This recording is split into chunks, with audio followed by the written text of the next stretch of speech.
Kembali dari dunia abadi. Audiobook, novel silat.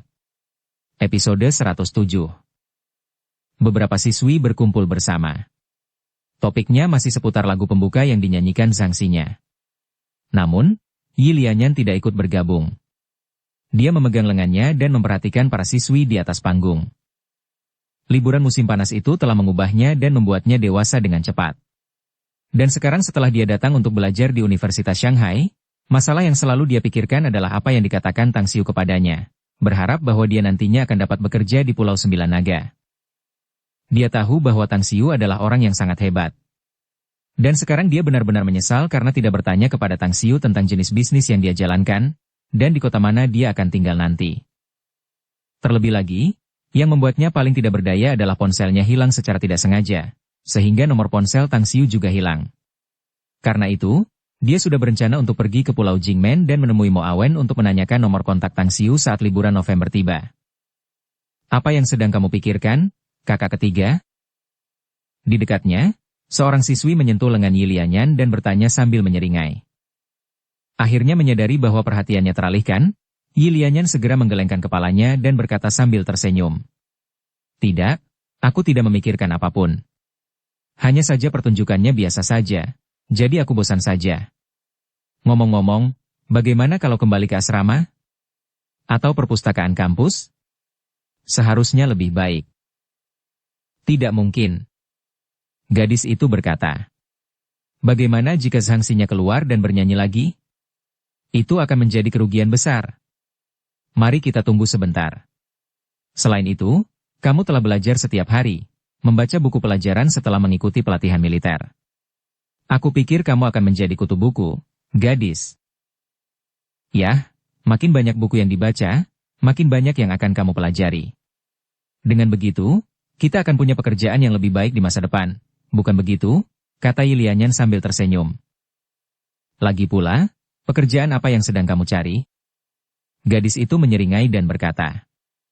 Ngomong-ngomong, kamu cantik, kakak ketiga. Kamu pasti bisa mendapatkan suami yang kaya pada waktunya, dan kamu akan bisa hidup dengan nyaman di masa depan. Sambil menatap matanya yang putih, Yi Lianyan berkata dengan cepat. Daripada mengandalkan surga, tempat, orang tua, dan seorang pria, lebih baik mengandalkan dirimu sendiri, gadis. Lagi pula, aku sudah memiliki seseorang sebagai tujuanku. Apa sebenarnya tujuanmu? Beberapa gadis lain berkumpul dan bertanya. Sambil mengepalkan tangannya, Yi Lianyan berkata dengan percaya diri. Aku harus memiliki 1/10 dari kekayaannya di masa depan. Siapa sebenarnya, dia? Ketiga siswi itu bertanya serempak. Kau tidak akan mengenalinya bahkan jika aku memberitahumu. Yi Lianyan menjawab sambil tersenyum. Bah, 3 jari tengah terangkat, saat mereka berhenti membahas topik tersebut. Saat pertunjukan berakhir satu persatu, giliran Tang Xiu pun tiba. Kemudian, pembawa acara mengumumkan. Pertunjukan berikutnya, yang akan kita bawakan adalah mahasiswa baru dari jurusan sejarah, Tang Xiu. Dia akan menyanyikan Fairy Dream, diiringi dengan sitar yang akan dimainkannya sendiri. Jadi, mari kita undang Tang Xiu ke atas panggung. Di dalam auditorium, mata Cinan berbinar, sementara kelompok Mu Wanying berhenti bergerak, dan kelompok Yukai membelalakan mata. Namun, Yi Lianyan tampak kosong untuk beberapa saat, namun dia menggelengkan kepalanya, karena dia merasa itu hanya seseorang dengan nama yang sama. Namun, ketika sosok yang dikenalnya berjalan ke atas panggung sambil memegang sitar yang telah disiapkan, Yi Lianyan tiba-tiba berdiri, tanpa tak percaya saat melihat Tang Xiu duduk di depan sitar. Dia menggosok matanya untuk memastikan bahwa matanya tidak melihat sesuatu. Itu, benarkah dia? Dia ternyata juga mahasiswa baru di Universitas Shanghai. Setelah memastikan bahwa dirinya tidak sedang bermimpi, tubuh Yi Lianyan gemetar karena kegembiraan. Jika bukan karena Tang Xiu akan tampil, dia tidak akan mampu menahan diri untuk segera berlari ke arah Tang Xiu, menginterogasinya mengapa dia tidak memberitahu bahwa dia juga mahasiswa baru di Universitas Shanghai. Di sisi panggung, Han Qingwu dengan tenang memegang lengannya, menatap wajah Tang Xiu dari samping. Sementara di sudut gelap sekitar 10 meter darinya, Zhang Xinya, mengenakan topeng dan topi paruh bebek, menatap Tang Xiu dengan mata berbinar. Tang Xiu duduk di kursi di depan sitar. Saat cahaya berangsur-angsur memudar dan hanya lampu sorot yang menyinarinya, matanya perlahan menyapu para guru dan siswa di bawah panggung. Setelah itu, dia perlahan menutup matanya di bawah tatapan semua orang.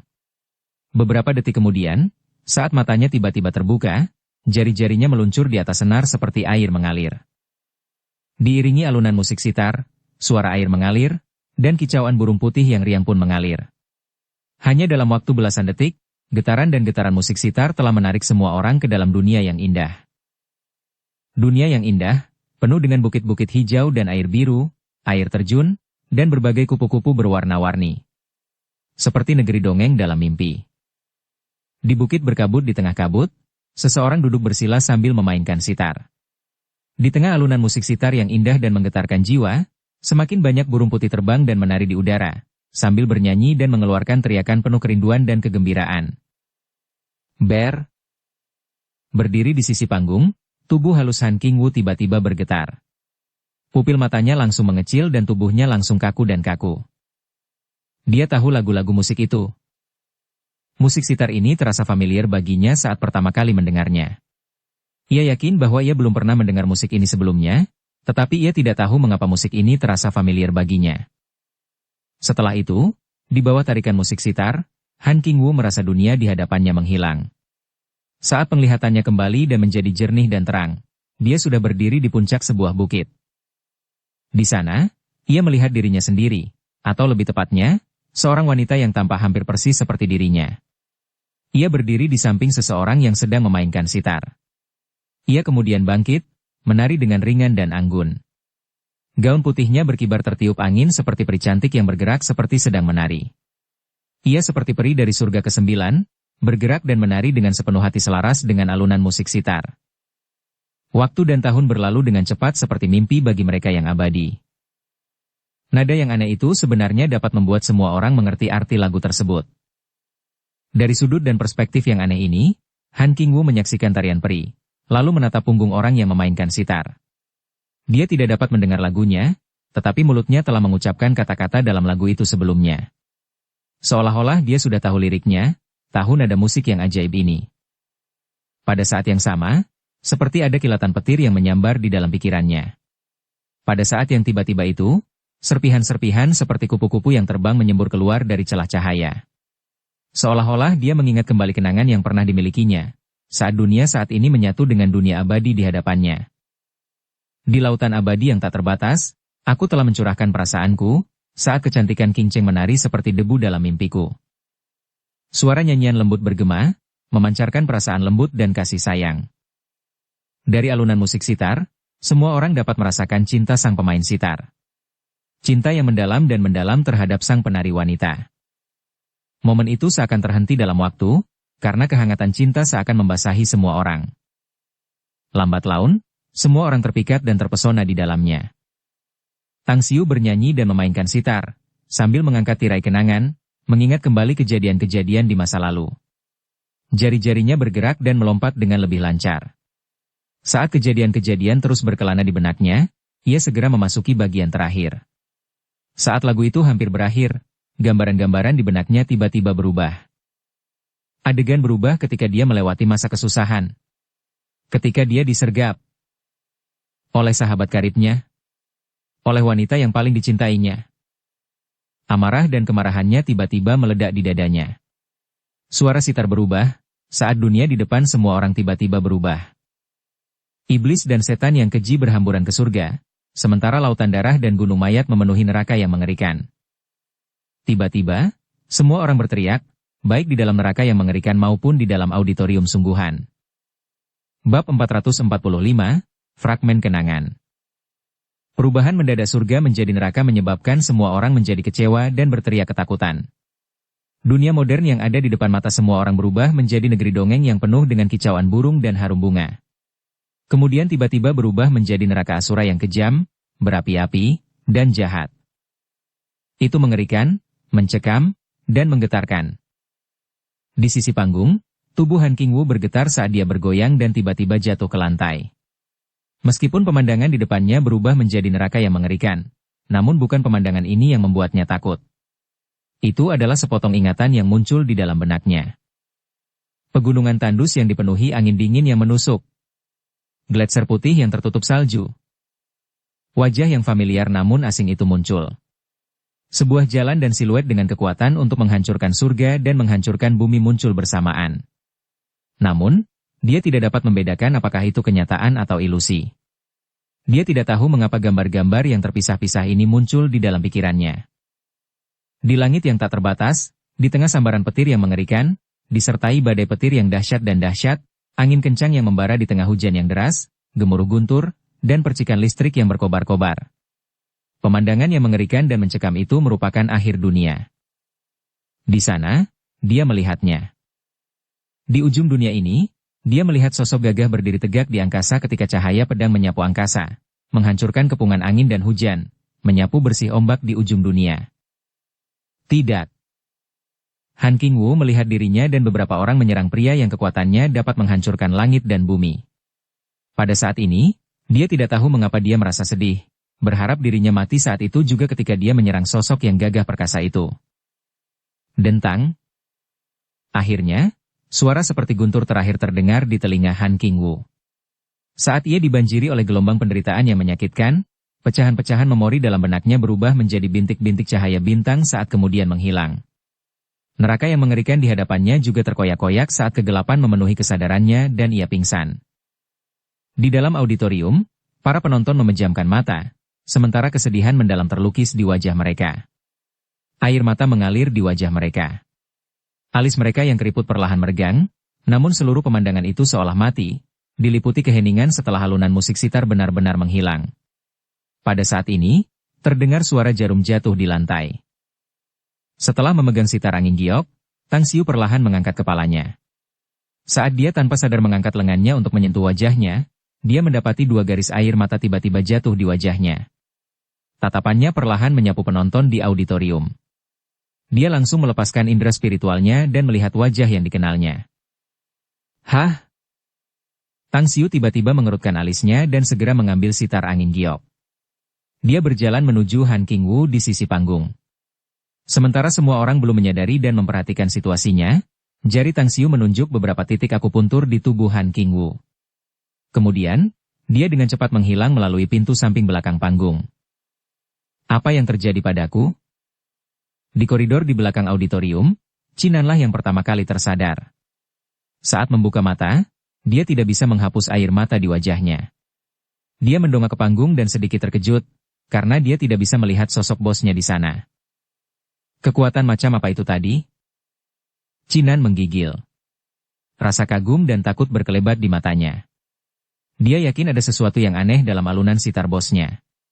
Dia telah mengalami pertempuran yang tak terhitung jumlahnya, tetapi dia jatuh ke dalam keadaan terpesona setelah mendengar alunan sitar ini. Dia bahkan berpikir bahwa jika dia mendengarnya lagi, dia hanya akan menjadi seekor domba yang harus disembelih dan tidak akan mampu melawan. Sebelumnya, meskipun dia kagum dan memuja Tang Xiu, itu hanya karena identitasnya. Namun, sekarang, kekaguman, ketakutan, dan penghormatan yang dia rasakan terhadap Tang Xiu adalah karena metode barunya yang mengerikan. Pada saat yang sama, di tempat lain di sisi panggung, Zhang Xinya juga tersadar. Dia dengan cepat melirik ke panggung, tetapi sosok Tang Xiu sudah tidak ada lagi di sana. Saat ini, dia bisa mendengar detak jantungnya yang berdebar-debar dan merasa agak kedinginan. Dia pernah melihat sisi mengerikan Tang Xiu di Hong Kong. Di sana, metode kejam dan brutal Tang Xiu dalam membunuh musuh-musuhnya telah lama terukir dalam hatinya. Malam ini, setelah mengalami keindahan dan keajaiban dunia abadi, dia mengalami kengerian neraka yang mengerikan sekali lagi. Dia tidak bisa menghilangkan kesedihan dan kesedihan yang mendalam di dalam hatinya untuk waktu yang lama. Dulu, ia tidak pernah menyangka bahwa bermain sitar bisa sampai ke alam ini. Dunia yang tercipta dari alunan musik dan lirik sitar terasa nyata, membuat orang yang mendengarnya merasa seperti sedang menghadapi kenyataan. Di antara penonton di dalam auditorium, Yuka Ai, Hu Qingsong, dan yang lainnya perlahan terbangun. Namun, mereka menemukan bahwa Tang Xiu telah menghilang dari panggung, saat mereka menyeka air mata dari sudut mata mereka. Mengapa aku merasa sangat sedih dan tidak nyaman? Hu Qingsong mengerang pelan. Suaranya penuh dengan aksen timur laut. Ya, itu sangat menyedihkan dan membuat saya sedih. Su Chao mengangguk. Yu Kai melihat sekeliling dan menemukan bahwa orang-orang di sekitarnya juga sama seperti dirinya. Hampir semua orang menyeka air mata mereka, dan kesedihan di wajah mereka juga belum mereda. Dia menempelkan tangannya ke dadanya dan bergumam. Tidak kusangka permainan sitar bisa mencapai level seperti itu. Kakak tertua Tang tampaknya telah mencapai level yang belum pernah terjadi sebelumnya, kan? Sebelumnya, aku tidak pernah percaya bahwa musik dapat mengguncang jiwa orang. Aku juga tidak percaya bahwa musik dapat membuat orang melihat ilusi. Tapi sekarang aku mempercayainya. Hu Qingsong, Su Chao, dan yang lainnya menoleh untuk melihat ekspresi Yu Kai. Hu Qingsong kemudian berkata, "Aku juga. Kakak Tang benar-benar bermain dengan sangat hebat. Dia membuatku merasakan alam keabadian dan juga neraka yang mengerikan. Aku juga. Mulai sekarang, Bos Tang adalah idola." Su Chao mengangguk berulang kali dan mengacungkan jempolnya. Di arah lain, Jiang Feiyan menghapus air mata di wajahnya dan meraih lengan Li Xinjie. Dengan suara terisak dan tercekat, dia berkata, "Xinjie, mengapa aku merasakan sakit di dalam diriku?" Melihatnya, Li Xinjie memiliki ekspresi rumit di wajahnya, dan ada juga sedikit kesedihan dalam suaranya. "Kita telah terpengaruh oleh musik sitar. Aku melihat yang lain di sekitar. Semua orang sama seperti kita. Keterampilan Tang Xiu dalam memainkan sitar benar-benar luar biasa. Dia benar-benar dewa sitar." "Tuhan?" Duduk dengan tenang dan tenang di samping, jantung Mu Wanying berdebar kencang. Tiba-tiba dia merasa bahwa deskripsi Li Xinjie tepat. Itu benar. Tang Xiu memang eksistensi seperti dewa dalam permainan sitar. Selain itu, ia juga merupakan dewa dalam seni lukis dan kaligrafi. Bagaimana mungkin ada pria yang begitu terampil di dunia ini? Seorang pria yang kemampuannya seperti dewa? Setelah bertemu dengannya di kehidupan ini, apakah aku masih bisa menyukai pria lain? Mu Wanying tersenyum pahit. Ada perasaan yang tak terlukiskan yang tidak dapat dijelaskan yang muncul di tempat terdalam hatinya. Di tempat lain, mata Yi Lianyan dipenuhi kabut. Dia telah merasakan surga dan neraka. Dia tiba-tiba menyadari bahwa apa yang dia ketahui tentang Tang Xiu terlalu sedikit. Musik sitar. Liriknya. Dia tidak tahu bagaimana menjelaskannya. Keinginannya untuk segera keluar dan mencari Tang Xiu menjadi semakin kuat saat ini. Di atas panggung, pembawa acara menyeka air matanya. Ia segera menyesuaikan emosinya saat berjalan mendekat dan mengambil mikrofon. Sambil melihat para pemimpin dan mahasiswa kampus yang masih belum pulih, ia terdiam beberapa detik sebelum bertanya perlahan. "Semuanya, bagaimana penampilan Tang Xiu?" Lebih dari 10 detik berlalu. Namun, tidak ada yang menanggapi. Penonton masih menahan emosi, menikmati, dan merenungkan kejadian yang baru saja mereka alami. Akhirnya, pemimpin Universitas Shanghai bangkit dari kursinya dan berkata dengan suara yang dalam dan berat. "Bagus sekali. Menakjubkan. Aku mendengar banyak lagu dengan musik sitar, namun tidak ada satupun yang dapat dibandingkan dengan level Tang Xiu." Dia lalu mulai bertepuk tangan. Segera setelah itu, semua orang segera bertepuk tangan tanpa henti. Hanya dalam waktu 10 detik, auditorium dipenuhi dengan suara tepuk tangan yang sangat keras. Semua orang bertepuk tangan dan berseru memuji. Tepuk tangan telah membangunkan Han Qingwu dari pingsannya. "Apa yang terjadi padaku?" Setelah membuka matanya, Han Qingwu mendapati dirinya berada di tempat yang gelap, tetapi tepuk tangan yang menggetarkan bergema keras di seluruh auditorium. Dia menopang dirinya dengan lengannya dan duduk dengan susah payah. Tiba-tiba, emosi sedih membuncah dalam hatinya. Pada saat yang sama, tubuhnya menjadi kaku dan tegak saat serpihan-serpihan kenangan terus berkelebat dalam benaknya. Itu adalah serpihan-serpihan kenangan yang dilihatnya ketika ia mendengarkan alunan musik sitar selama pertunjukan. Ia melihat banyak adegan, ia melihat banyak orang yang penampilannya samar-samar, dan ia juga melihat dirinya sendiri. Namun, potongan-potongan ini tidak koheren, seolah-olah dia melihat gambar. Gambar-gambar itu sangat familiar, tetapi terasa sangat aneh pada saat yang sama. Apa sebenarnya adegan ini? Han Qingwu merasa kepalanya seperti mau pecah. Sakit kepala yang hebat itu tak tertahankan hingga ia menutupi kepalanya dengan kedua tangannya. Ia sangat ingin melihat lebih banyak lagi kepingan kenangan itu. Namun, ketika rangkaian gambar itu menghilang, Ia hanya merasakan sakit kepala yang tidak nyaman dan sama sekali tidak dapat mengingat apa isi gambar-gambar itu. Dia perlahan bangkit. Kulitnya pucat saat dia menuju ke belakang panggung. Saat ini, dia tidak menyadari bahwa dia sudah basah oleh keringat, dan kakinya sedikit gemetar.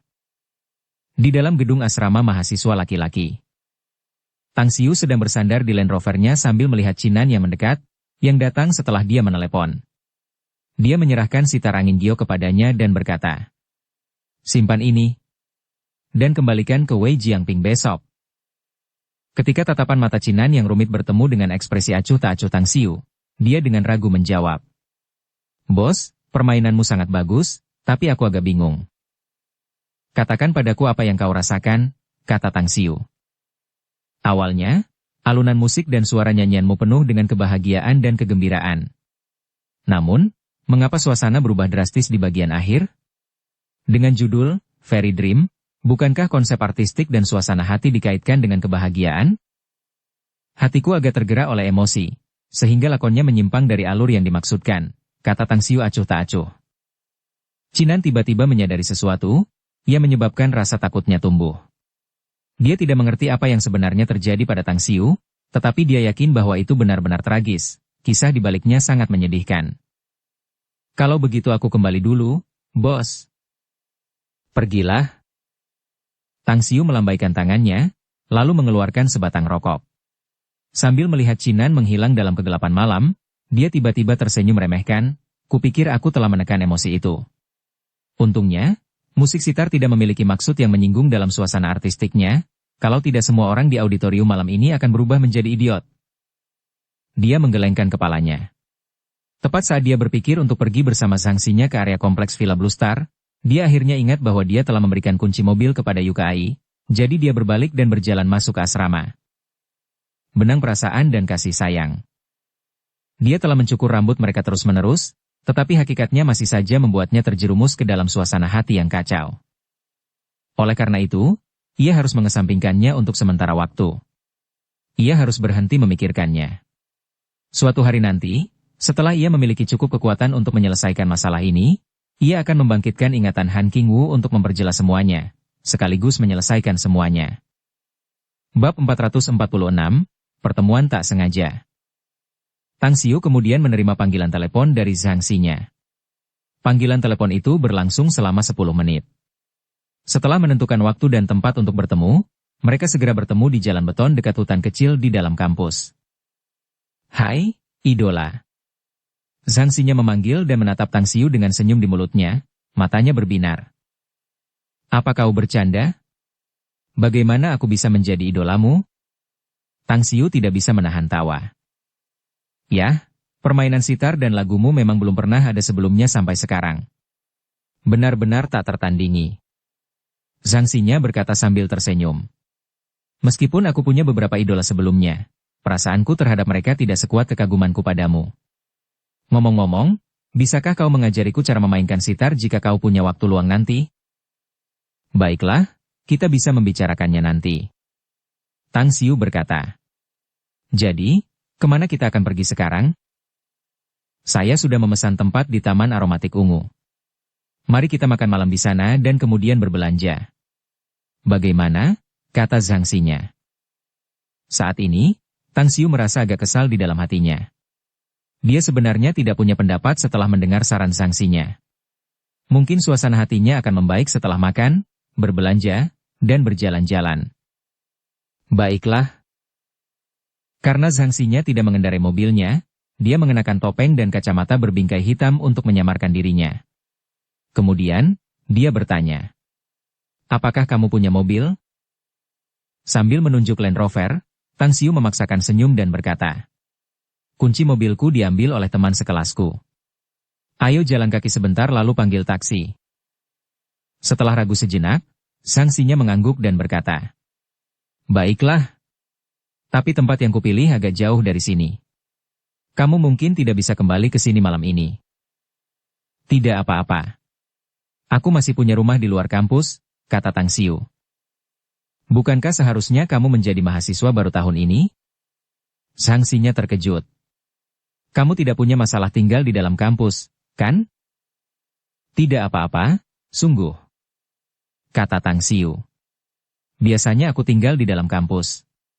Tapi aku tinggal di luar jika ada sesuatu yang harus kulakukan, entah Sabtu atau Minggu. Baiklah kalau begitu. Tidak ada yang mengenali Zhang Xinya saat keduanya berjalan di bawah lampu jalan yang redup. Dengan cepat, keduanya naik taksi dan bergegas menuju Taman Aromatik Ungu. Taman Aromatik Ungu terletak di pinggiran kota Shanghai.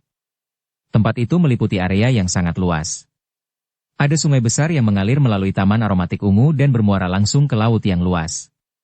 Ketika taksi melewati jembatan dan tiba di gedung bergaya klasik di lautan cahaya, Zhang Xinya kemudian bergegas membayar ongkos, saat mereka berdua turun dan berjalan ke salah satu pavilion klasik. Tempat ini benar-benar bagus. Tang Xiu melihat sekeliling dan memuji. Ya, Purple Aromatic Garden dianggap sebagai restoran luar ruangan. Jika harus diberi peringkat, pasti bisa masuk 3 besar. Namun, mereka hanya menerima anggota di sini, jadi tidak mungkin seseorang bisa datang ke tempat ini tanpa menjadi anggota terlebih dahulu. Zhang Xinya berkata sambil tersenyum. Kalau begitu, kamu anggota di sini, ya? Tang Xiu terkekeh. Ya, ketika Purple Aromatic Garden pertama kali dibuka, saya diundang untuk memotong pita. Zhang Xinya tertawa dan berkata, jadi, wajar saja mereka memberi saya kartu berlian. Faktanya, untuk makan di sini, sebenarnya dibagi menjadi berbagai tingkatan dan peringkat. Setiap kartu anggota memiliki tingkatan yang berbeda, dan pemegangnya diperlakukan berbeda. Ada juga perbedaan dan ketimpangan yang besar dalam daftar menu. Berapa tepatnya nilainya? Tang Xiu merasa heran. Kartu keanggotaan dibagi menjadi 4 jenis. Yang terendah adalah kartu perak, Anda dapat mengajukannya setelah menghabiskan deposit 100.000 yuan untuk kartu tersebut, kata Zhang Xinya sambil tersenyum. Lalu, dari yang terendah ke yang tertinggi adalah kartu emas, kartu berlian, dan kartu kaisar. Menurut pemiliknya, pelanggan yang menginginkan kartu emas harus menghabiskan akumulasi 1 juta yuan, akumulasi 10 juta yuan untuk kartu berlian, dan setidaknya akumulasi 100 juta yuan untuk kartu kaisar. Oleh karena itu, hanya orang kaya dan berkuasa yang dapat memiliki kartu emas. Namun, dikatakan bahwa pemegang kartu kaisar belum muncul. Jadi, untuk bisa makan di sini, seseorang harus menjadi anggota terlebih dahulu, dan pertama kali harus mengeluarkan uang hingga 100.000 yuan. Tang Xiu berkata sambil tersenyum. Menurutku, ini terlalu sulit. Tidak heran tidak ada yang pernah mendapatkan kartu kaisar sejauh ini. Sebenarnya, menurutku sendiri membayar deposit sebesar 10 juta yuan itu sendiri agak tidak realistis. Kamu salah, Tang Xiu. Zhang Xinya menggelengkan kepalanya. Sejauh yang aku tahu, jumlah pelanggan yang memegang kartu berlian telah melebihi 100. Lebih dari 100? Apa kau bercanda? Tang Xiu tercengang. Mungkinkah mereka tidak menganggap serius uang? Berapa kali mereka harus menghabiskan dan makan di sini sampai mereka mampu menghabiskan 10 juta yuan? Ya, cara berpikirmu salah. Zhang Xinya tersenyum lembut. Ada banyak perusahaan terdaftar yang menyelenggarakan acara tahunan setiap tahun, dan mereka memilih tempat ini untuk menyelenggarakan acara mereka. Jadi, satu acara bisa menghasilkan ratusan ribu bahkan jutaan yuan. Kadang-kadang, bahkan mungkin satu acara bisa mencapai jutaan yuan dalam konsumsi. Tang Xiu tiba-tiba mengerti. Bagaimanapun juga, menurutku tidak ada gunanya makan di sini dengan kartu anggota tingkat tinggi seperti itu. Meskipun begitu, setiap orang memiliki pandangan dan filosofi hidup yang berbeda-beda. Bagiku, itu tidak sepadan, tetapi mungkin bagi mereka, itu sangat berharga. Bagaimanapun, ayo kita pergi. Aku agak mendapat untung darimu, dan aku juga ingin melihat sekilas seperti apa tingkat perlakuan kelas atas yang dimiliki pemegang kartu berlian. Ah, sepertinya kau ingin membuatku berdarah malam ini. Zhang Xinya tersenyum. Tang Xiu tersenyum tipis sebagai tanggapan. Tepat saat dia hendak melangkah masuk, ponselnya berdering. Setelah dia mengeluarkannya dan melihat penelepon, alisnya sedikit berkerut. Siapa yang menelepon? Kamu tidak akan menjawabnya? Zhang Xinya, yang berdiri di samping Tang Xiu, dapat melihat ekspresi cemberut dan ragu-ragunya, lalu segera bertanya. Tunggu sebentar. Aku akan mengangkat telepon ini dulu. Tang Xiu menggelengkan kepalanya dan menjawab. Setelah mengatakan itu, dia berbalik dan berjalan keluar. Setelah berjalan keluar, dia kemudian menekan tombol jawab dan berkata, "Apakah ada yang Anda perlukan?" Dari telepon seluler, suara lelah Han Qingwu keluar. "Tang Xiu, kamu bermain dengan baik." "Aku tahu," kata Tang Xiu ringan. Han Qingwu terdiam beberapa saat sebelum berbicara. "Tang Xiu, Fairy Dream, yang kau mainkan dan nyanyikan. Aku merasa itu sangat familiar. Tapi aku yakin aku belum pernah mendengarnya sebelumnya. Selain itu, setelah mendengarkan permainan dan nyanyianmu, aku jatuh ke dalam kondisi tertentu." "Negara bagian apa?" Tang Xiu mengerutkan kening. "Ada beberapa gambaran samar dan aneh dalam pikiranku." Han Qingwu berkata. "Itu seperti adegan-adegan dari film-film Xianxia. Orang-orang mampu mengendalikan dan terbang dengan pedang. Beberapa yang lain mampu menghasilkan awan dan hujan dan mengubahnya menjadi awan dan hujan lain dengan jentikan tangan mereka. Dan beberapa terlibat dalam pertempuran dan perkelahian jarak dekat. Tapi singkatnya, aku sepertinya mengenal orang-orang itu, tetapi aku juga tidak mengenal mereka. Aku sepertinya familiar dengan adegan-adegan itu, tetapi mereka juga terasa aneh bagiku. Katakan padaku, apa yang terjadi padaku?" Tubuh Tang Xiu bergetar, matanya bersinar terang. Dia berkata dengan suara berat dan dalam. "Selain itu, apakah ada yang lain? Misalnya, apakah ada seseorang yang menurutmu penting dalam foto-foto itu? Atau apakah ada sesuatu dalam foto-foto itu yang penting bagimu?" Han Qingwu ragu sejenak sebelum menjawab. "Ya. Tapi aku tidak bisa melihat seperti apa rupa orang itu. Orang itu seperti bayangan di tengah kilatan petir dan gemuruh guntur. Dedan, wanita di sana, dia sangat mirip denganku. Namun dia tampak seperti sedang kesakitan, putus asa dan tidak berdaya. Dia tidak mau melakukannya, tetapi dia tetap memaksa untuk melakukan sesuatu. Yaitu, menyerang orang itu di tengah kilatan petir dan gemuruh guntur." Fragmen memori. Melalui uraian Han Qingwu, Tang Xiu mengerti bahwa ia telah membangkitkan ingatan inkarnasi masa lalunya dengan memainkan mimpi peri. Terlebih lagi, apa yang ia katakan tentang orang yang tidak dapat ia lihat dengan jelas, orang yang berada di tengah kilatan petir dan guntur, yang mungkin adalah dirinya sendiri. Apa yang Anda pikirkan ketika mengingatnya? Sepertinya aku tidak bisa mengingatnya sama sekali. Han Qingwu berkata. Semakin aku memikirkannya, semakin aku merasa kepalaku akan pecah. Aku tidak tahu apa yang sedang terjadi. Sepertinya, ada suara di hatiku yang mengatakan agar aku tidak mengingatnya. Sambil mendesah dalam hati, Tang Xiu berkata pelan. Aku tahu.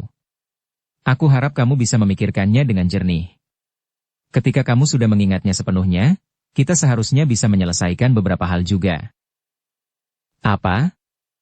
Han Qingwu bingung. Raut wajahnya berubah dingin, Tang Xiu berkata dengan acuh tak acuh. Tidak apa-apa. Kalau tidak ada yang lain, aku tutup telepon dulu. Setelah mengatakan itu, dia menekan tombol akhiri panggilan dan menyimpan telepon genggamnya. Ada ekspresi rumit di wajahnya. Dia merasa agak bersalah mengenai keadaan Han Qingwu.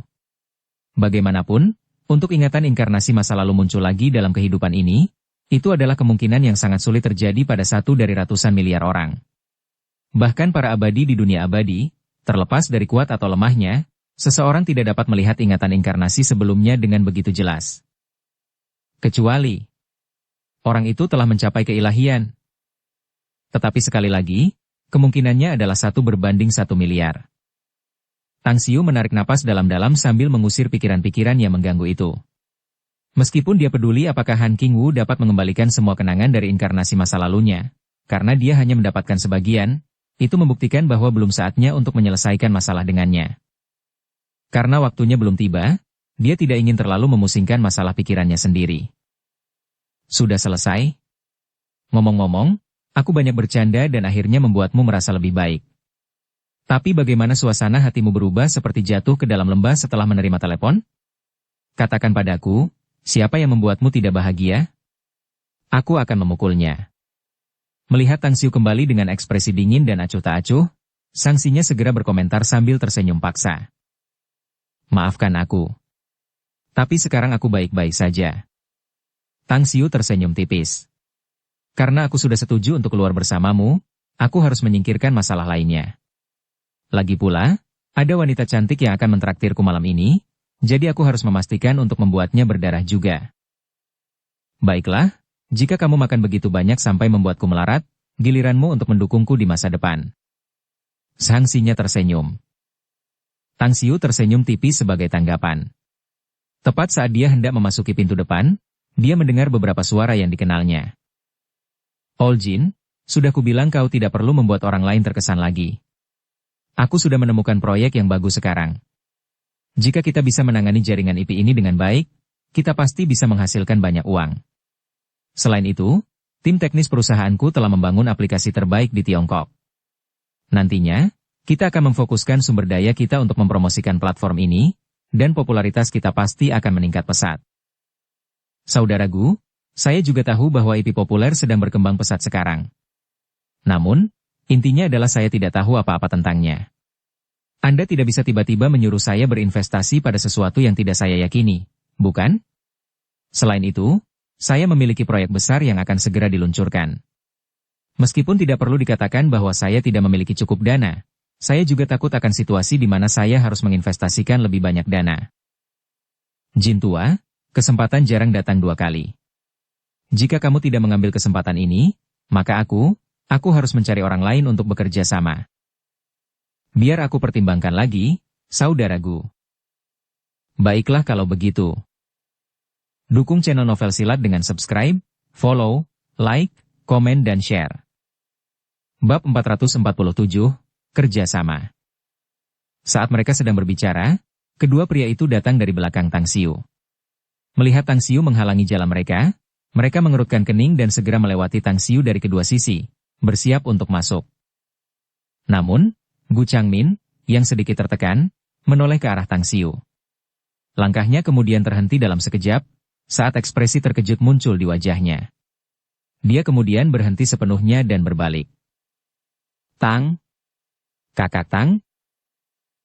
Ketika Jin Xingqi mendengar ini, dia juga berhenti.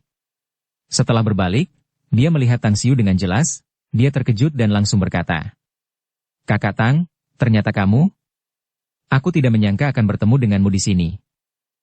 Ya, aku juga tidak pernah menyangka akan bertemu kalian di sini, kedua kakak beradik itu. Tang Xiu terkekeh. Ngomong-ngomong, dari percakapan kalian, sepertinya kalian punya urusan yang harus dibicarakan? Gu Changmin menyentuh hidungnya dan memaksakan senyum. Kita memang punya urusan bisnis yang harus didiskusikan, tapi si tua Jin ini tidak mau. Kakak Tang, ini. Tang Xiu mengalihkan pandangannya ke arah Zhang-Xinya. Melepas kacamata berbingkai hitam dan topeng di wajahnya, Zhang-Xinya kemudian mengulurkan tangannya dan berkata sambil tersenyum. Halo, saya Zhang-Xinya, teman Tang Xiu. Zhang-Xinya? Ekspresi Gu Changmin dan Jin Xingqi tampak kosong, karena keterkejutan segera muncul di wajah mereka. Ah, aku benar-benar tidak menyangka akan bertemu dengan kakak Tang dan juga seorang bintang malam ini. Halo, Nona Zhang, aku Gu Changmin dari Dingsen Media. Aku sudah lama mendengar namamu. Gu Changmin mengulurkan tangannya dan segera berjabat tangan dengan Zhang-Xinya. Jin Xingqi juga buru-buru mengulurkan tangannya, dan berkata sambil tersenyum. Nona Zhang adalah bintang terkenal di dunia dan terkenal di negara ini. Bertemu Nona Zhang di sini merupakan suatu kehormatan bagi saya. Ngomong-ngomong, saya Jin Xingqi dari Jinda Estate.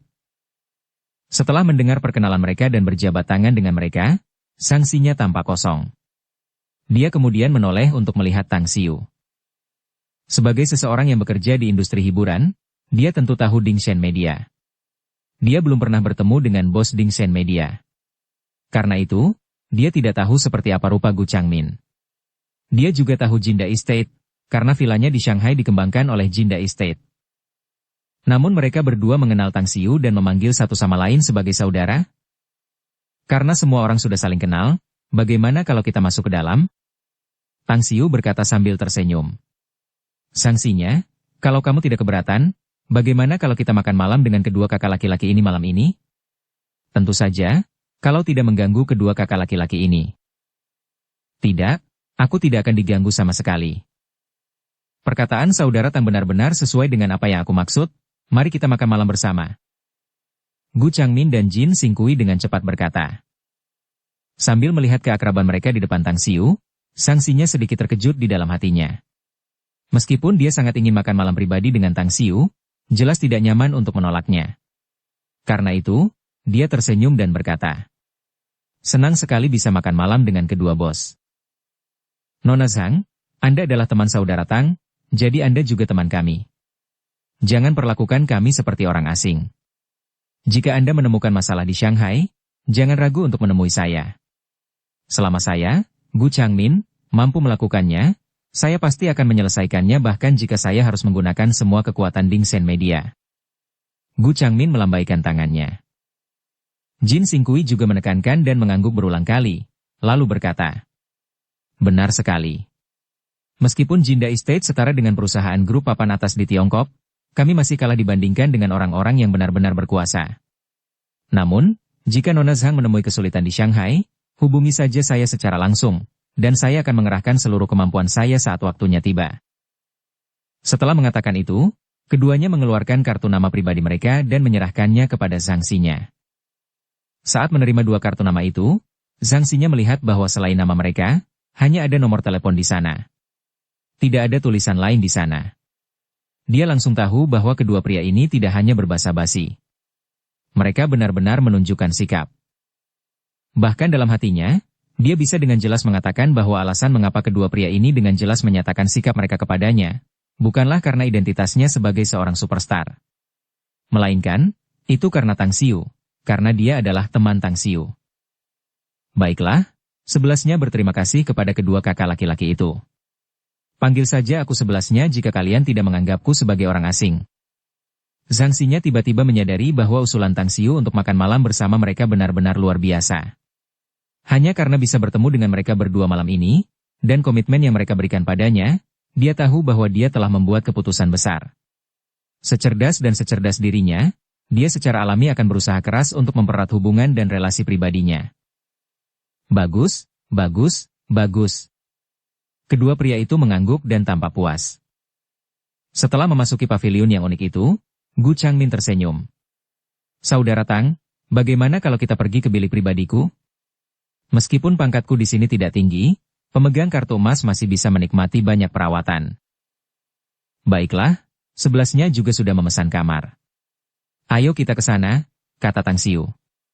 Lagi pula, dia punya kartu berlian, jadi kita mungkin akan menikmati lebih banyak hal. Kartu berlian? Gu Changmin terkejut dalam hati. Ia lalu berkata sambil tersenyum. Ya, sepertinya kita akan menerima manfaat dari cahaya sebelasnya malam ini. Ekspresi aneh terpancar dari mata Zhang Xinya, saat dia berkata sambil tersenyum. Sebelasnya merasa terhormat karena mampu menghibur kedua kakak laki-laki itu. Dengan cepat, keempatnya tiba di area yang hanya bisa dimasuki oleh pemegang kartu diamond. Setelah memasuki kota kuno, pelayan membawakan menu, sementara Zhang Xinya memesan sendiri hidangannya. Setelah pelayan pergi, Gu Changmin tersenyum dan bertanya. Sebelasnya, aku tahu kamu penyanyi hebat dan punya status yang sangat tinggi di dunia musik. Bolehkah aku bertanya apakah kamu tertarik dengan industri film? Belakangan ini, Zhang Xinya sendiri memang tertarik untuk melebarkan karirnya ke dunia film dan televisi. Namun, sebagian besar kenalannya berasal dari industri musik pop. Meski banyak perusahaan hiburan yang ingin bekerja sama dengannya, bahkan menjanjikan tawaran yang sangat menggiurkan, ia tetap ragu. Setelah mendengarkan pertanyaan Gu Changmin, Zhang Xinya berkata sambil tersenyum. Saya memang sudah memikirkannya, tetapi saya hanya tahu beberapa perusahaan film dan televisi dalam negeri. Oleh karena itu, saya belum memutuskan apapun tentang hal itu. Mata Gu Changmin berbinar. Ia langsung tersenyum dan berkata, bagaimana kalau menandatangani kontrak dengan Ding Sen Media milikku, sebelasnya? Tenang saja, aku pasti akan memberikanmu tawaran dan perlakuan terbaik. Kau bisa yakin bahwa itu tidak akan kalah dengan bintang-bintang papan atas di dunia hiburan. Bagaimana? Ini? Zhang Xinya ragu-ragu sejenak dan dengan cepat melirik Tang Xiu. Dia tersenyum. Kakak Gu, bisakah kau memberiku waktu untuk memikirkannya? Aku akan memberimu jawaban paling lambat besok malam. Tidak masalah. Gu Changmin menjawab sambil tersenyum. Dia juga melirik Tang Xiu dengan cepat setelah mengatakan itu. Baiklah, kakak Gu, aku tidak sengaja mendengarmu berbicara dengan kakak Jin di luar sebelum ini. Apakah kamu mendapat proyek bagus baru-baru ini? Gu Changmin tampak kosong, karena dia tidak menyangka Tang Xiu akan menanyakan hal ini. Seketika, senyum masa muncul di wajahnya saat dia mendesah. Ya. Perkembangan rantai industri IP saat ini telah mencapai titik yang cukup panas. Tim profesional saya baru-baru ini membeli sejumlah sumber daya yang bagus dan saya secara pribadi telah mengonfirmasi bahwa sumber daya tersebut memiliki operasional yang sangat tinggi. Selain itu, saya juga memiliki saluran distribusi, jadi saya siap untuk iklan dan publisitas. Masalahnya adalah, saya kekurangan dana. Baiklah, aku masih punya sedikit uang, kata Tang Xiu sambil tersenyum. Gu Changmin menatap kosong, matanya langsung berbinar. Dia sedikit bersemangat. Dia menatap Tang Xiu dan dengan cepat bertanya. Saudara Tang, apakah Anda tertarik untuk berinvestasi di industri IP? Baru-baru ini, Tang Xiu mempelajari banyak hal tentang proyek bisnis terkini di dunia, termasuk pengoperasian IP, serta saluran aplikasi dan profitabilitasnya.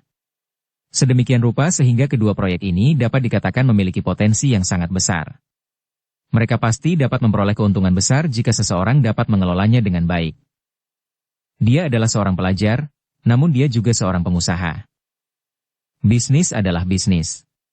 Jika menyangkut bisnis, dia bisa mendapatkan keuntungan dari proyek apapun, jadi wajar saja jika dia tertarik. Ini juga alasan utama mengapa dia mengusulkan untuk makan malam bersama Gu Changmin dan Jin Xingqi. Aku memang tertarik, kata Tang Xiu sambil tersenyum. Sambil menepuk pahanya, Gu Changmin kemudian bertanya dengan penuh semangat.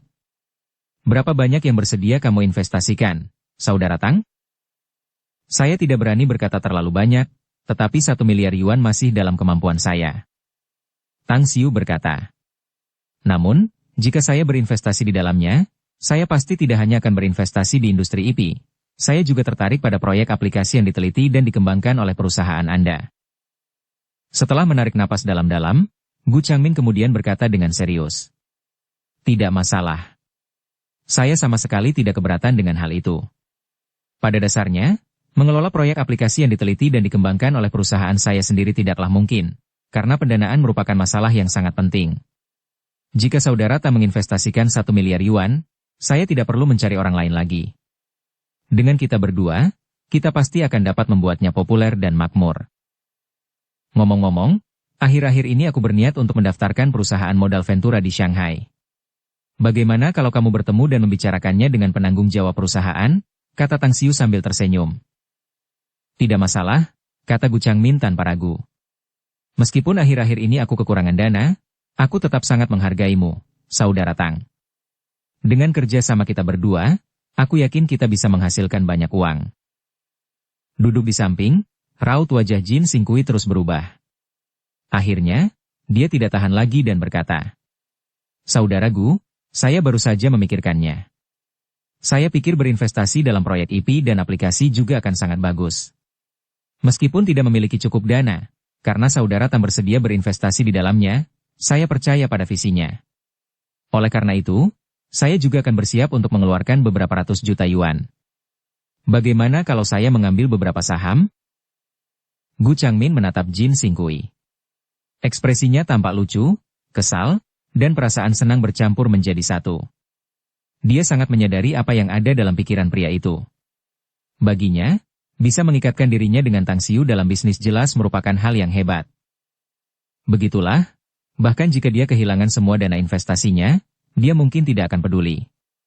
Yang dia pedulikan adalah apa yang dipikirkan Tang Xiu tentangnya. Kakak Tang, kau lihat. Gu Changmin melemparkan masalah ini ke Tang Xiu. Saya tidak keberatan, kata Tang Xiu sambil tersenyum. Lagi pula, pepatah mengatakan bahwa berbagi kegembiraan jauh lebih menyenangkan daripada menikmatinya sendiri. Setiap orang bisa mendapatkan keuntungan dan menjadi kaya bersama. Itu memang hal yang baik. Baguslah kalau begitu. Gu Changmin tertawa. Biar kami yang memutuskannya. Mata Zhang Xinya berkedip, pandangannya beralih antara Tang Xiu, Gu Changmin, dan Jin Xingqi. Dia tidak pernah membayangkan bahwa mereka tiba-tiba akan memutuskan proyek senilai lebih dari 1 miliar yuan seperti ini. Tiba-tiba, dia juga ingin ikut serta. Bisakah Anda juga memasukkan saya? Sebenarnya, saya telah menabung sejumlah uang pribadi dalam beberapa tahun terakhir. Meskipun tidak banyak, tidak akan menjadi masalah untuk mengeluarkan 200 juta. Tuan-tuan, Anda tidak akan keberatan membiarkan saya ikut bersenang-senang, bukan? Ketiganya saling bertukar pandang dengan cemas. Mereka tidak pernah menyangka bahwa Zhang Xinya tiba-tiba ingin bergabung. Namun, ketiganya tidak dapat menolak Zhang Xinya. Oleh karena itu mereka hanya dapat memberikan persetujuan. Bab 448, Pujian Seorang Superstar. Setelah mendapat persetujuan mereka, Zhang Xinya agak bersemangat, namun juga sedikit khawatir pada saat yang sama. Meskipun saat ini dia adalah bintang penyanyi terkenal yang sedang berada di puncak popularitas, dia memulai debutnya cukup terlambat dan tidak memiliki modal yang besar. Mengeluarkan 200 juta yuan sudah menjadi batasnya. Dia bahkan harus menjual 2 vilanya di Beijing dan Guangyang untuk mengumpulkan jumlah yang cukup. Dia tahu betul situasi Tang Xiu. Dia pasti sangat kaya. Lagi pula, saat dia di Hong Kong, keuntungan yang diperoleh Tang Xiu akhirnya melampaui 10 miliar yuan. Dua lainnya, Gu Changmin dan Jin Xingqi, adalah bos besar yang terkenal dengan kekayaan bersih lebih dari 10 miliar. Oleh karena itu, mereka mampu menanggung kerugian. Namun, tidak demikian halnya dengan dia. Meski begitu, ia percaya pada visinya sendiri. Dengan bekerja sama dengan mereka bertiga, kemungkinan mendapatkan keuntungan jauh lebih besar daripada kemungkinan kerugian. Ia merasa akan menyesal di kemudian hari jika ia melewatkan kesempatan yang baik tersebut. Di sampingnya, Tang Xiu tidak menyadari pikiran Zhang Xinya. Setelah dia dan Gu Changmin selesai berbicara, dia menoleh ke Jin Xingqi dan tersenyum. Kakak Jin, aku baru saja mendengar bahwa kamu memiliki sebuah proyek, tetapi kamu sedang kekurangan dana, kan? Jin Xingqi tampak kosong. Kilatan melintas di matanya saat ia bertanya. Dana awal saya tidak cukup. Oleh karena itu, menginvestasikan beberapa ratus juta yuan dalam proyek IP dan app jelas membuat saya kekurangan uang. Saya akan sangat terkejut jika ada yang mau berinvestasi. Ceritakan padaku tentang proyekmu, kata Tang Xiu sambil tersenyum. Saya mengambil alih lokasi strategis dan menghabiskan banyak uang untuk itu. Jin Xingqi tersenyum dan berkata. Dan sekarang, saya berencana untuk mengembangkan proyek kawasan pemukiman mewah. Begitu? Tang Xiu mengangkat tangannya dan berkata. Tapi yang ingin kutanyakan sekarang adalah, berapa total investasi yang telah kamu perkirakan sebelumnya untuk proyek ini? Setelah merenung sebentar, Jin Xingqi kemudian berkata dengan serius. Total investasinya seharusnya sekitar 3,2 miliar yuan. Ini belum termasuk nilai situsnya. Jika kita hitung bahwa jumlah yang saya keluarkan untuk membeli situs itu adalah 2 miliar yuan, seharusnya sekitar 5,5 miliar yuan atau lebih. Selain itu, karena perusahaan saya memiliki proyek lain yang sedang berjalan, setengah dari dana 3,2 miliar yuan itu harus didanai dari pinjaman bank. Tang Xiu tampak termenung sebelum berkata. Sebenarnya, saya juga sangat tertarik untuk berinvestasi di bidang real estate. Magnificent Tang Corporation milik saya juga bergerak di bidang bisnis real estate. Jika Anda bersedia mengulang perencanaan dan persiapan, saya mungkin mempertimbangkan untuk bergabung dalam modal Ventura juga. Selain itu, jumlah investasinya tidak akan kurang dari investasi saya dalam proyek Dingshen Media. Jin Xingqi terkejut, lalu dengan cepat bertanya. Saudara Tang, bisakah Anda menjelaskan lebih lanjut tentang perencanaan ulang ini? Mulailah semuanya dari awal, kecuali sebidang tanah. Tang Xiu berkata. Tentu saja, yang terpenting adalah merancang cetak biru untuk rencana arsitektur. Ini, Jin Xingqi ragu-ragu. Anda dapat menyerahkan desain cetak biru arsitektur untuk kawasan pemukiman mewah itu kepada saya, kata Tang Xiu. Menurutmu? Jin Xingqi tercengang dan berkata dengan tidak percaya. Apakah kamu tahu tentang merancang cetak biru arsitektur? Saudara Tang, tolong jangan bercanda tentang itu denganku. Dia tidak mempercayainya. Dia tidak percaya bahwa Tang Xiu tahu cara mendesain cetak biru arsitektur. Bahkan jika dia memiliki pengetahuan, dia tidak percaya bahwa Tang Xiu mampu menggambar desain arsitektur yang bagus. Perlu dicatat bahwa dia telah menyewa seorang arsitek domestik terkenal untuk mendesain cetak biru arsitektur untuk sebidang tanah ini. Belum lagi butuh waktu lama untuk menyelesaikannya. Lebih jauh, ia juga sangat puas dengan cetak biru arsitektur yang telah dirancang. Ia sangat yakin bahwa begitu selesai dibangun, ia akan mampu menarik perhatian publik dan menjadi populer. Pada saat itu, masalah penjualan pun akan menjadi jauh lebih kecil. Melihat ekspresi Jin Xingqi, Tang Xiu terdiam sejenak. Kemudian, dia berkata dengan ringan. Awalnya, cetak biru arsitektur proyek kota baru di pinggiran kota bintang yang sekarang sedang dikembangkan dan dibangun. Cetak biru untuk bangunan-bangunan itu digambar olehku. Apa?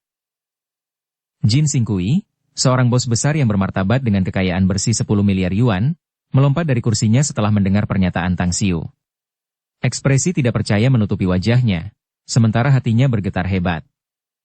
Jika Anda tidak percaya, Anda bisa menghubungi pimpinan proyek, yaitu bos besar grup Long Hanwen, di Star City. Dia akan mengonfirmasinya, kata Tang Xiu. Sambil terengah-engah dan menarik napas dalam-dalam, Jin Xingqi segera mengeluarkan ponselnya dan menghubungi nomor pribadi Long Hanwen. Keduanya berkecimpung dalam bisnis real estate, dan mereka juga memiliki posisi tinggi di komunitas bisnis, jadi mereka telah saling menghubungi berkali-kali sebelumnya. Bos Jin, apa yang membuatmu menelepon hari ini? Kupikir kau akan meneleponku? Suara Long Hanwen terdengar dari ponsel. Jin Xingqi mengaktifkan fitur pengeras suara dan buru-buru bertanya. Saudara Long, ada yang ingin saya tanyakan. Tapi tolong, Anda harus mengatakan yang sebenarnya. Mendengar keseriusan dalam nada bicara Jin Xingqi, Long Hanwen menjawab dengan suara yang dalam dan berat. Saudara Jin, saya tidak akan menyembunyikannya jika saya mampu menjawab. Saya ingin tahu tentang arsitek yang merancang cetak biru arsitektur untuk kota baru di kota bintang yang sedang dikembangkan keluarga panjang Anda. Siapa dia? Jin Xingqi bertanya dengan cepat. Aku tidak bisa memberitahumu hal itu. Long Hanwen menjawab tanpa ragu. Jin Xingqi tersentak. Ia kemudian memaksakan senyum dan berkata, Saudara Long, kalau begitu aku akan bertanya kepadamu dengan cara lain. Apakah arsitek yang merancang cetak biru arsitektur itu bermarga Tang? Tang Xiu menggelengkan kepalanya dan mengambil ponsel itu. Dia kemudian berkata, Paman Long, ini Tang Xiu. Ada beberapa alasan khusus di sini, jadi kamu tidak perlu menyembunyikannya dari kakak Jin. Tang Xiu? Kamu sekarang bersama Jin Xingqi? Apakah kamu mengenalnya? Suara terkejut Long Hanwen terdengar. Ya, aku kenal dia, kata Tang Xiu. Ya, aku tidak ingin memberitahunya sebelumnya karena kaulah yang mendesak dan tidak mengizinkan kami untuk mengungkapkan apapun tentang desain arsitektur kota baru. Long Hanwen memaksakan senyum dan berkata, Ngomong-ngomong, karena kau yang memintanya, aku tidak perlu menyembunyikannya darinya. Berikan telepon itu pada Jin Xingqi, aku akan memberitahunya. Kakak Long, teleponnya ada di pengeras suara, jadi aku bisa mendengarkan apa yang kamu katakan. Jin Xingqi berkata dengan cepat. Saudara Jin, rancangan kota baru itu memang berasal dari tangan Tang Xiu. Long Hanwen tertawa. Saya rasa tidak ada seorang pun yang dapat merancang cetak biru sehebat itu di dunia ini selain dia. Sambil menelan ludahnya, Jin Xingqi kemudian menatap Tang Xiu. Ada sedikit rasa kagum di matanya. Perlu dicatat bahwa dia berkecimpung dalam bisnis real estate, jadi dia secara alami tahu pentingnya desain arsitektur proyek besar kota baru di Star City. Kompleks arsitektur itu akan mengubahnya menjadi sebuah bangunan bersejarah, yang berarti bahwa keuntungan yang akhirnya akan diperoleh dari proyek besar itu akan sangat mengerikan. Terima kasih banyak, Saudara Long. Aku akan mentraktirmu makan malam lain kali untuk mengungkapkan rasa terima kasihku. Lupakan saja. Aku akan puas jika kau bisa membawa Tang Xiu saat kau menemuiku. Long Hanwen berkata sambil tersenyum. Anak itu lebih sibuk daripada aku. Aku sudah lama ingin bertemu dengannya, tetapi aku tidak dapat menemukan bayangannya sama sekali. Hehehe, Jin Xingqi tertawa malu. Bersambung ke episode 108. Dukung kami dengan subscribe, follow, like, komen dan share.